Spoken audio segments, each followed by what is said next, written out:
d'origine québécoise, Mesmé, de son vrai nom Éric Normandin, s'est passionné pour l'hypnose dès son plus jeune âge.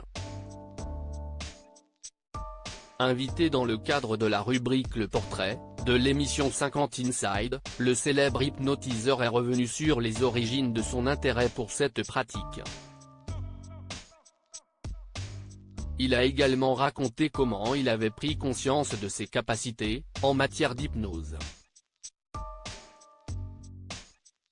Il a tout d'abord expliqué que lorsqu'il avait 7 ans, son père avait ramené chez eux un livre consacré à l'hypnose qu'il avait interdit à ses enfants de le consulter. Outrepassant cette interdiction, le jeune apprenti hypnotiseur l'avait lu en secret. Aux questions « Quand est-ce que vous avez constaté que cela, l'hypnose, pouvait fonctionner ? Sur un ami, je crois ?» L'invité du jour a tout d'abord répondu « Un coup de panique. L'angoisse est arrivée. »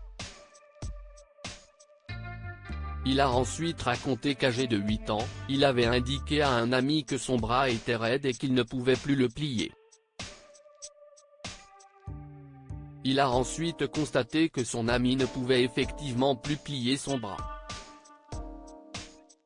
J'ai vu dans son regard la panique qui montait. On avait 8 ans. Il s'est mis à pleurer, a-t-il déclaré sur le plateau de l'émission. Après cet événement, Mesmé s'est rendu compte qu'il avait réussi à mettre en pratique ce qu'il avait lu. Une reconnaissance mondiale née en 1971, Mesmé a commencé à se produire en spectacle dès l'âge de 15 ans. Il doit son pseudonyme à Franz Anton Mesmer, un grand nom du magnétisme, rapporte Voici. En 2007, il acquiert une grande notoriété grâce à son spectacle Mesmé fascinateur. 2 ans plus tard, il fait ses premiers pas à la télévision canadienne. Il est ensuite reconnu sur le plan international. Les téléspectateurs français le découvrent en 2011 dans Le Grand Journal, puis en 2012, dans Stars sous hypnose, TF1. L'hypnotiseur s'attaque régulièrement à des records. En avril 2023, il avait réussi à hypnotiser 854 personnes en 6 minutes, précise Europe 1.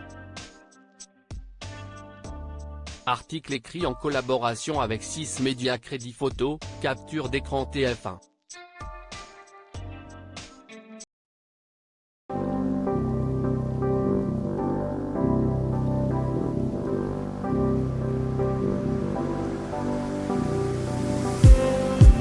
Just need